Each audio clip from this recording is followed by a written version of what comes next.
कि आप इन वीडियो को अपने दोस्तों और परिवार के साथ साझा करेंगे। सबसे महत्वपूर्ण बात यह है कि यह अध्ययन आपको बुद्धिमानी से चलने में मदद करे। एक बार फिर धन्यवाद।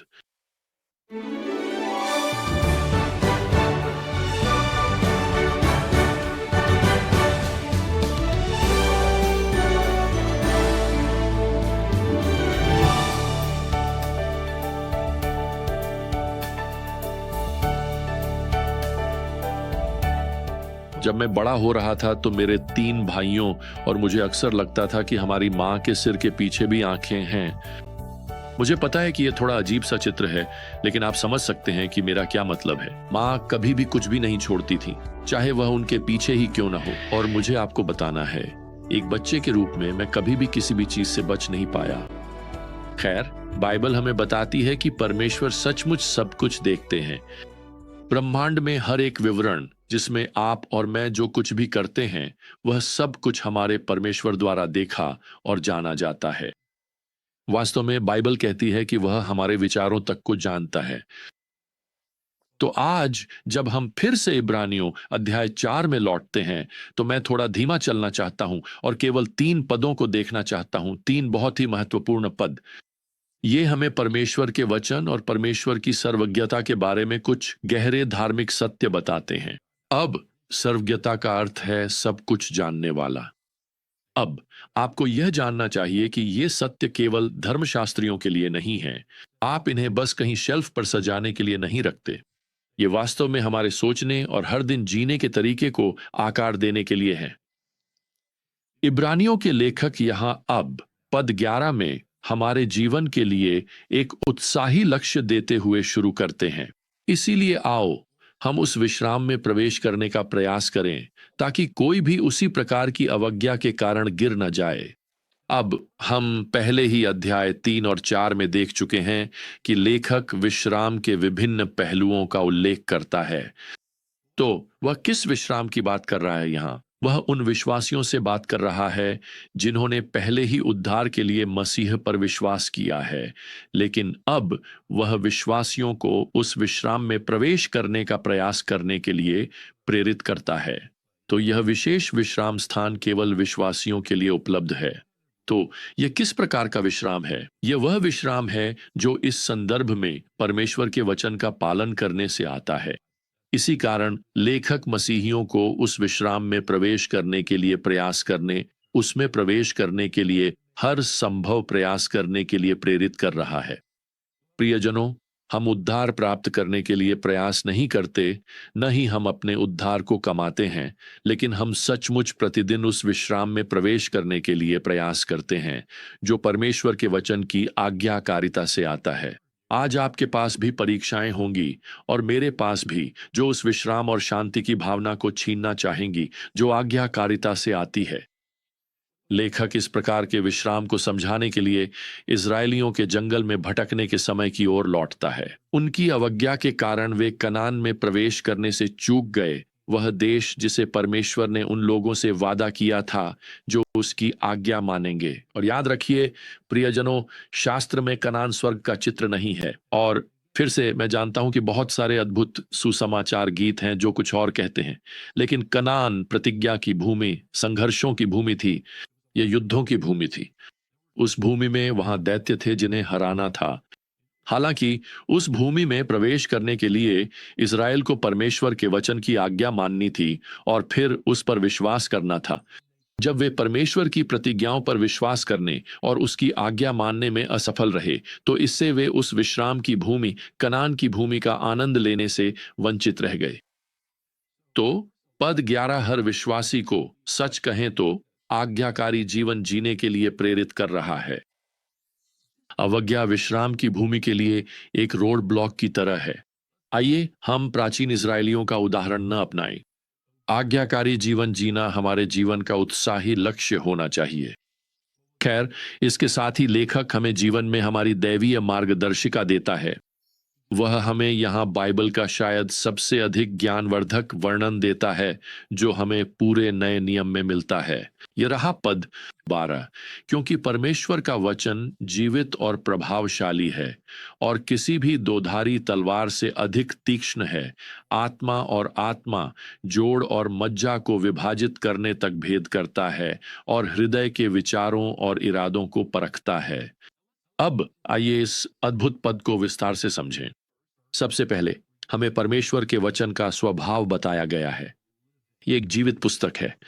बाइबल कोई इतिहास की किताब नहीं है जिसे आप वहां शेल्फ पर रख दें और जब आपको देखना हो कि कल क्या हुआ था तो उसे निकाल लें। यह एक जीवित पुस्तक है। यह इस योग्य है कि इसे आज आपके और मेरे जीवन में जो कुछ भी हो रहा है उस पर लागू किया जा सके अभी इसी समय। शायद आप इतने समय से मसीही हैं कि आपके अनुभव में यह बात आ चुकी है कि आप सुबह कुछ पद पढ़ते हैं और वही पद उस दिन होने वाली किसी घटना के लिए एकदम उपयुक्त साबित होता है। ऐसा इसलिए है क्योंकि यह पवित्र आत्मा की शक्ति से जीवित है। लेखक यहां फिर कहता है कि यह जीवित और सक्रिय है। सक्रिय शब्द का अनुवाद ग्रीक शब्द एनर्जस से हुआ है। हमारा एनर्जेटिक शब्द भी इसी से आया है। बाइबल केवल पन्नों पर लिखे हुए शब्द नहीं है। ये ऐसे शब्द हैं जो वास्तव में काम करते हैं, हमें पाप का बोध कराते हैं, हमें जीवन जीने का तरीका दिखाते हैं और जब हम अपने विश्वास की दौड़ दौड़ते हैं तो हमें याद दिलाते हैं कि वास्तव में क्या महत्वपूर्ण है। अब पद 12 परमेश्वर के वचन की सूक्ष्मता का वर्णन करता है। लेखक यहां लिखता है कि बाइबल एक दोधारी तलवार है। यह विनाश का चित्र नहीं है बल्कि पुनर्निर्माण का है। यह तलवार हथियार कम और एक शल्य चिकित्सा के चाकू जैसी अधिक है। यह हमारे हृदय और मन पर आत्मिक शल्य चिकित्सा करती है। यह पद आगे कहता है कि परमेश्वर का वचन आत्मा और आत्मा के विभाजन, जोड़ों और मज्जा तक भेदता है। ईश्वर के चिकित्सक के हाथ में वचन का चाकू हमारे भीतर के अमूर्त और मूर्त दोनों हिस्सों में प्रवेश करता है। यह लेखक का यह कहने का तरीका है कि इसकी पैठ हमारे सबसे गहरे अस्तित्व तक पहुंचती है। अब वह आगे लिखते हैं कि वचन हमारे हमारे उद्देश्यों के भीतरी कोनों में प्रवेश करता है। वह लिखते हैं हृदय के विचारों और इरादों को परखता है। परखने वाला शब्द यूनानी भाषा में क्रिटिकोस है, जिससे हमें क्रिटिक शब्द मिला है। तो बाइबल आलोचना करती है, मूल्यांकन करती है, हमारे सबसे गहरे विचारों और इरादों को सुधारती है। अगर मैं उपमा बदलूं तो बाइबल एक दिव्य एक्सरे मशीन की तरह है। यह हमारे भीतर की असली पहचान को उजागर करती है। अब एक और यह हमारे लिए एक चेतावनी है। हम अपने पापपूर्ण विचारों को परमेश्वर की एक्सरे दृष्टि से छुपा नहीं सकते। जब आप बाइबल खोलते हैं तो वह आपको खोल देगी। आप परमेश्वर के वचन में देखते हैं और परमेश्वर का वचन आप में, आपके हृदय, आत्मा और मन में झांकता है।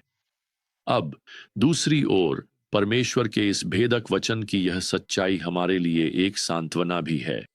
हम अपने दैनिक जीवन के लिए आवश्यक बुद्धि पाने के लिए परमेश्वर के वचन पर निर्भर कर सकते हैं। तो परमेश्वर के सामर्थी और विवेकशील वचन की यह महान सच्चाई न केवल हमें प्रभु की आज्ञा मानने के लिए प्रेरित करती है, न केवल हमें आज्ञाकारिता के द्वारा उसमें अपना दैनिक विश्राम पाने के लिए प्रेरित करती है, बल्कि यह हमें यह भी दिखाती है कि कैसे करना है। तो फिर सवाल यह नहीं है कि हमें परमेश्वर के वचन को क्यों पढ़ना, अध्ययन करना, याद करना और मानना चाहिए। नहीं, सवाल यह है कि आखिर हम ऐसा न करने का जोखिम कैसे उठा सकते हैं।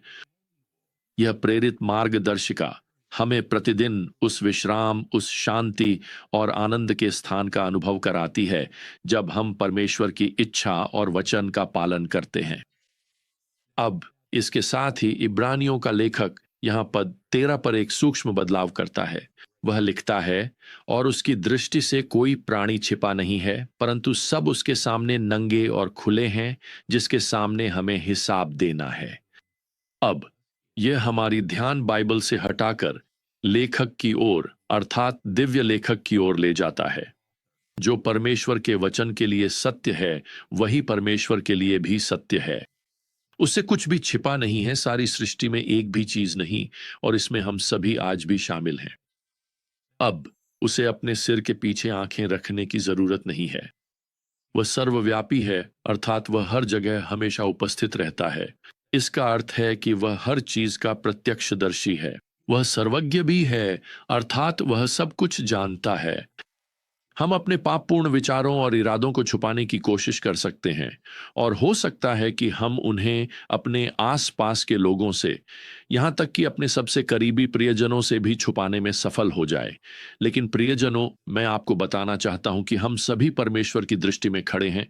जैसा कि पद 13 कहता है, मानो हम पूरी तरह नग्न हों, हमारे हृदय के गहरे इरादों तक भी। हम परमेश्वर के सामने पूरी तरह से उजागर हैं। अब यहां एक शुभ समाचार है। आपके द्वारा किए गए हर पाप को प्रभु ने देखा है और उन्होंने उन सभी के लिए प्रायश्चित करने के लिए अपने प्राण दिए।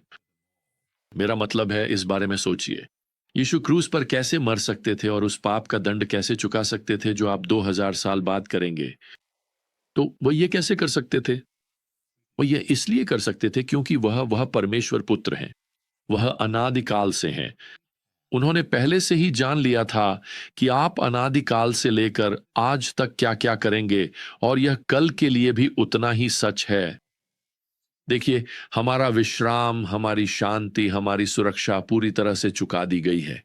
प्रभु ने आपके पापों के पूरे लेखे को लिया और उसे क्रूस पर कीलित कर दिया।